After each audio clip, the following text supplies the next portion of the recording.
This was one of them question tag things by Claire Smith. She tagged me in it, and these are always, you know, pretty easy. They can get quite repetitive, but sometimes they're fun, sometimes the questions are interesting. So of course I thought I'd do it. That's all the introduction needs to be. I can't remember who Claire said originally started the tag, but obviously go check out Claire's channel because she's good at these sorts of things. And Lizzie Rosen-Jones might do it, so keep an eye on her channel as well. But yeah, we may as well just get cracking on. So first up is what will be your boss fragrance? Now I imagine this is a fragrance that it means something that draws attention, exudes confidence, gives you a bit of a swagger. And this is one I've mentioned before as this kind of one. It's one that I do have to, you do have to be feeling confident to wear. But that's Swedoft's Bohemian. Now this fragrance is quite a fragrance indeed. It is absolutely massive, but not in an obnoxious way. And it's, how would you describe it? It's like quite a strong, maybe a tiny bit animalic leather. There is like little hints of oud notes and stuff, and it's woody, but there's also this kind of, there's cypriol I think as well, so there's a kind of green darkness running in amongst all them woods, but there's also something that gives it like an almost fruity scotch like feel, so a little like you've been drinking whiskey and stuff, riding on a dirty saddle, you know, often with your big sword, and people would take notice of you and give you attention, like an almost Viking scent, if you like. So that's Swedoft's Bohemian. Next is, what's your bedtime fragrance? This is an interesting question. I don't always wear them, but yeah, I can do sometimes. Now I spray vanilla on my sheets when I've changed them. Whatever season it is. I don't know, vanilla's quite cocooning and relaxing and calm. But as an actual fragrance, I mean, it's a very bougie one. But something like Gris d'Or, or even sometimes when it's quite hot, Luna from Penhaligon's. But they're not the same fragrance, but they both have this kind of watery consistency, like being by a petally stream, you know, a mountain stream and that. And Gris d'Or, the rose is very calming, and the muskiness that kind of goes round it is really, really lovely, and obviously a bit of patchouli. I suppose for me, when I'm going to bed, apart from the vanilla, I want to smell like I'm outdoors, you know, sleeping under the stars in the spring and that kind of stuff. And maybe that's why particularly I go for them sorts of scents. So primarily I'll have one spray of Gris d'Or. So yeah, what's your hugging a bottle? Look at that, it's peeing it down as well, obviously. What's your calming scent? I believe it was.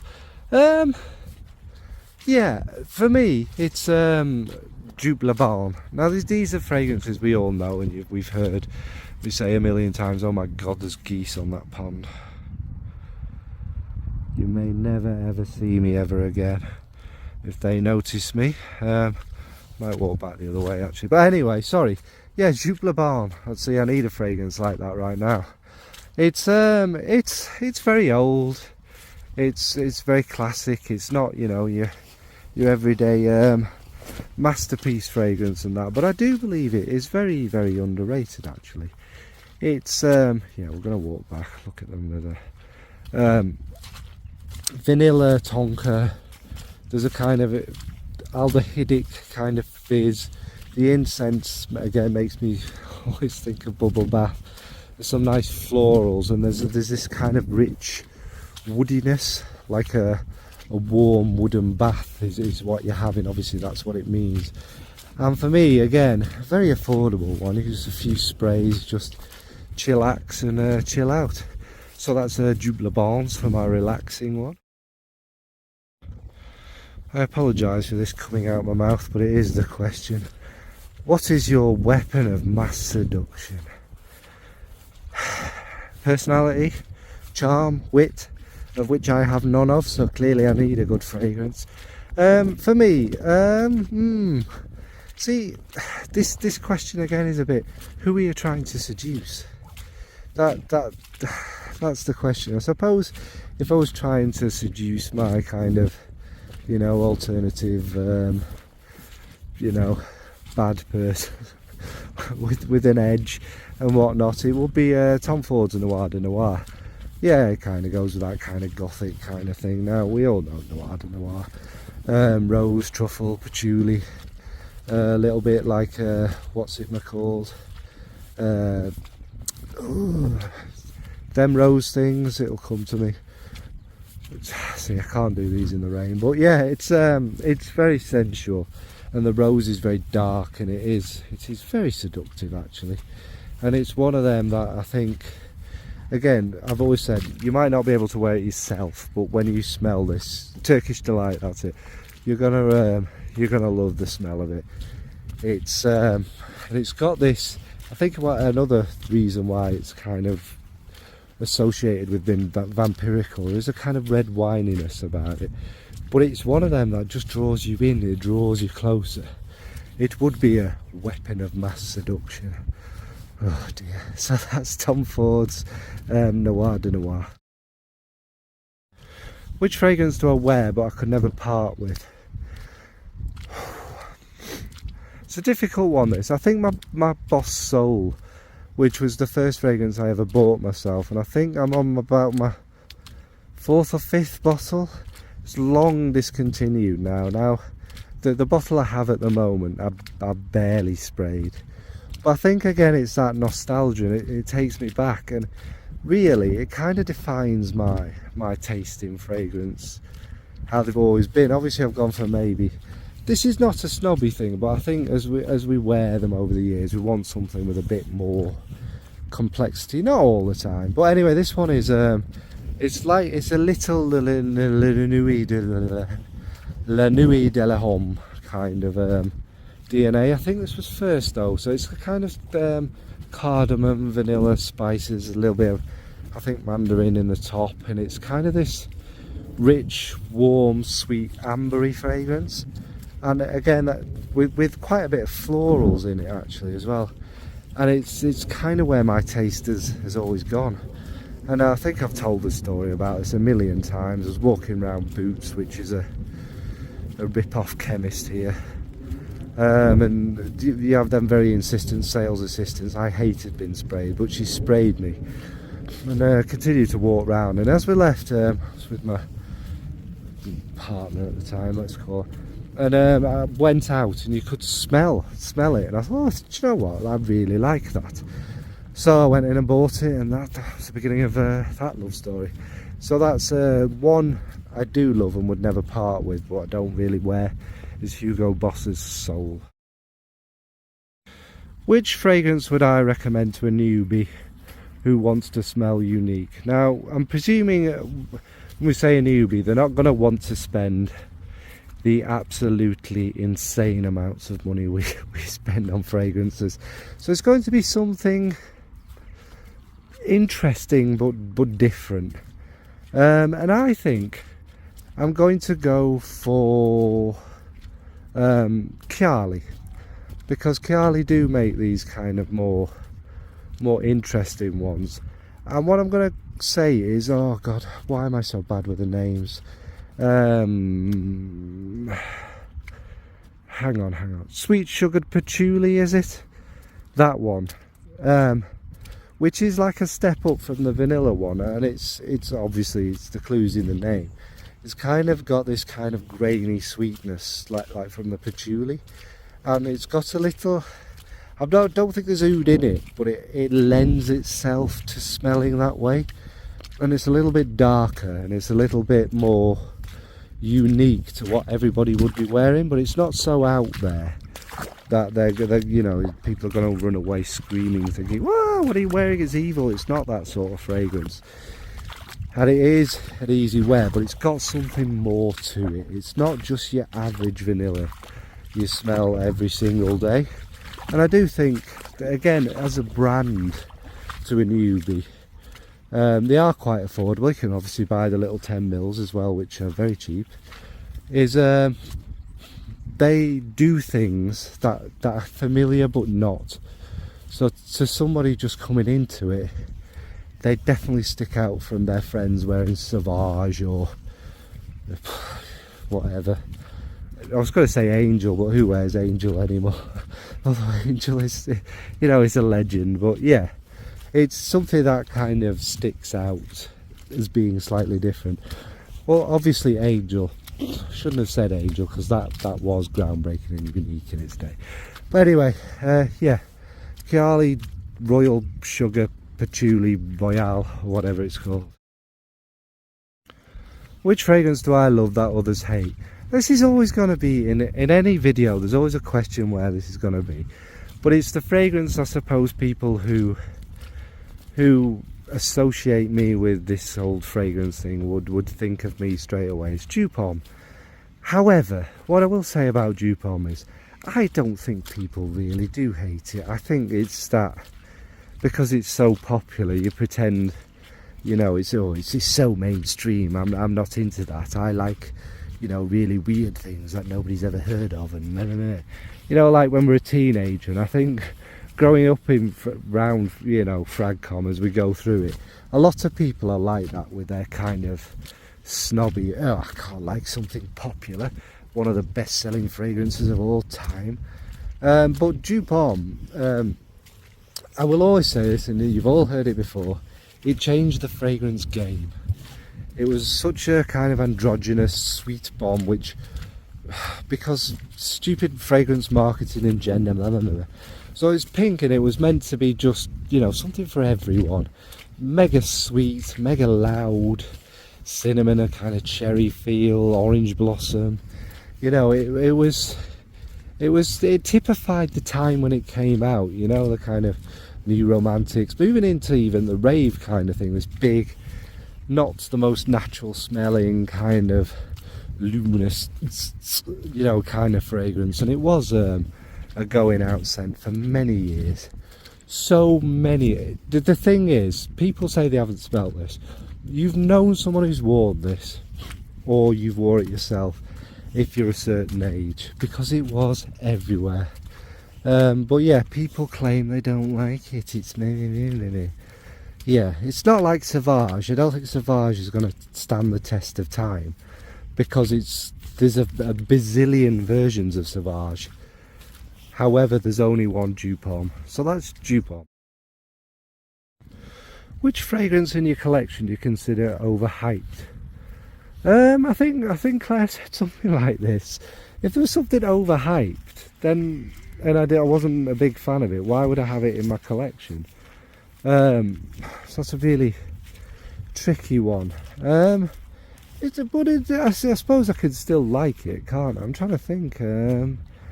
You know, I should have planned this, shouldn't I? One that's in my collection that I think's overhyped, but obviously I still have it. Yes, actually, Dolce & Gabbana's the one.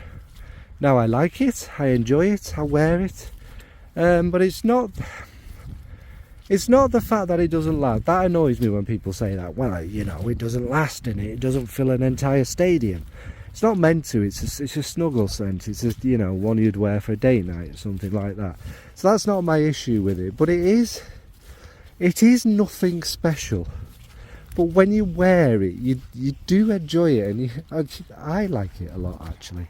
It's similar again to Boss Soul that I spoke about earlier.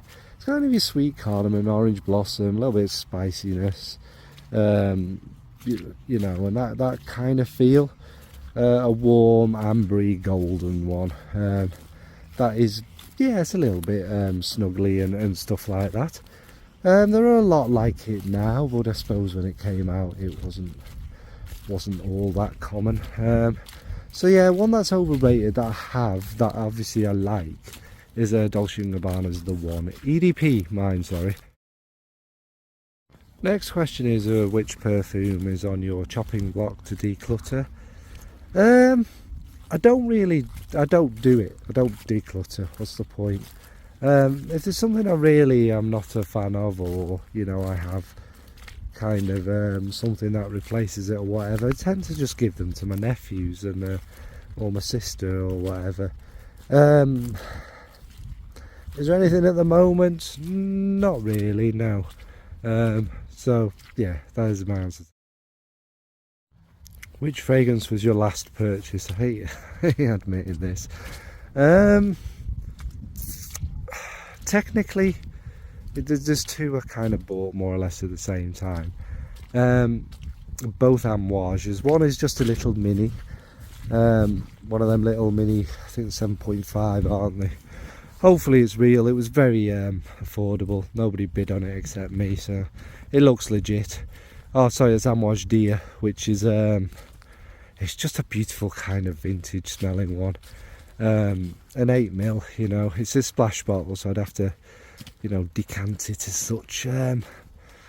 But yeah, there's just it. Plus, it's you have that urge to kind of get little special things when they pop up, don't you? And then the main thing I bought was Amouage's Interlude Woman, which has still not been posted after a week after ordering it. Really annoying, even though I've left them a message now. Anyway, Interlude Woman, it all looks legit. It's not that, it's just go out and post your date. I've paid for it. Go out and post it, you lazy person.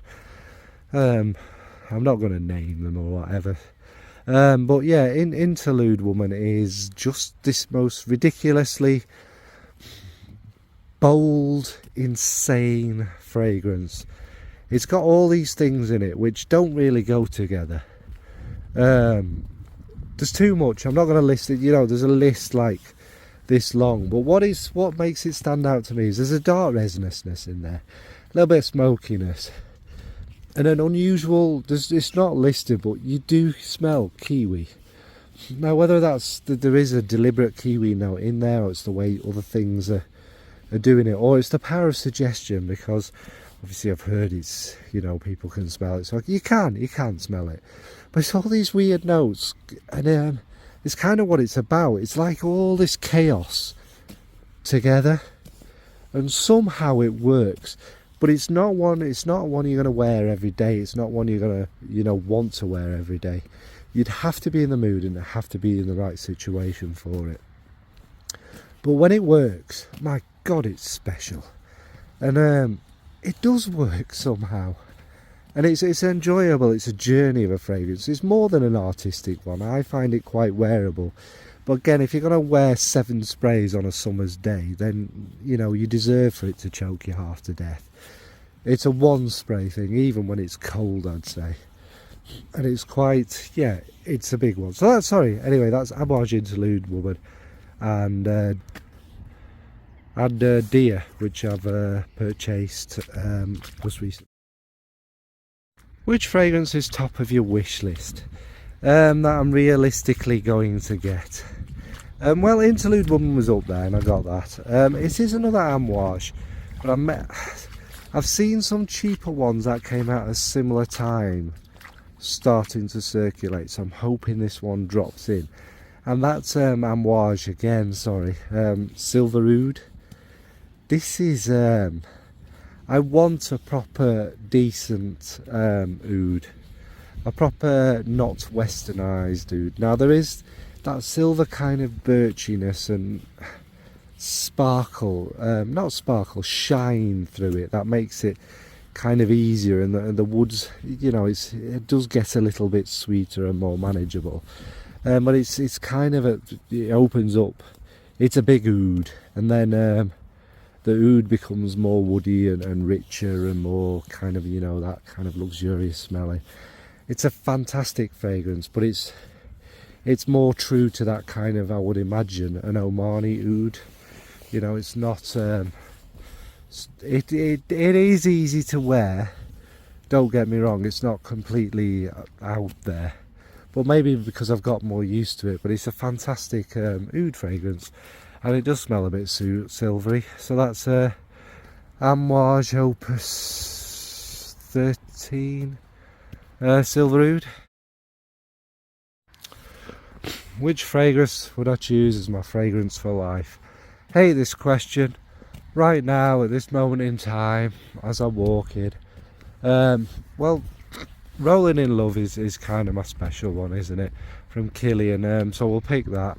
That's your kind of it's just a musk bomb. It's all these many different types of musk, primarily ambrette, which is with little kind of tuberosy feels through it. There's allegedly iris, maybe gives it some of its powderiness as it goes into it.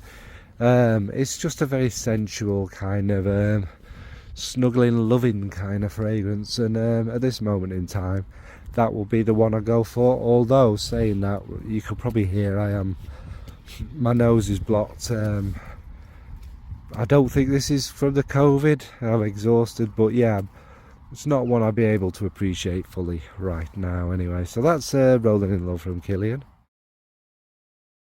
And it's not a very exciting question, but I always chuck in one of my own. What's the most the fragrance of your life, if you like? The one fragrance that you smelt that maybe triggered all of this or started it off, or just the first fragrance that really wowed you and took it to another level. And for me, that's Mugler's Alien, the real Mugler's Alien, the one that came out many years ago before it was reformulated and then bought by a company who absolutely utterly destroyed the fragrance. But it's this, we know it, don't we? It's this musky jasmine, ultimately a dark musky jasmine. There's, you know, the white, it was probably the one that made the white musks most kind of famous, I'd say. The kind of thick cashmere-iness in it that's not choking, socking your mouth cashmere, and the jasmine obviously, but the jasmine on a darker side of it. And the name Alien just suited it. It was unlike anything we'd ever smelt before, personally. And it's just one of them. Even now, when you smell the proper version, that muskiness, that jasmine, just it turns me into some sort of beast of you know, like uncontrollable. It's just so good, you know. So yeah, that's my last question, which I've added for no reason. So yeah, doesn't need a big conclusion, does it really? What about you? What are any of your answers to the questions? Did literally a single one of my answers surprise you? How many times have you heard these now? No, they're all right to do, aren't they, really? And I suppose it's supposed to kind of document change and stuff. Maybe some of the things in the list have changed, and maybe I have evolved slightly. Probably not. That's it, really. What about you? What fragrance is top of your wish list? What are you loving at the moment? Alright folks, thanks, bye.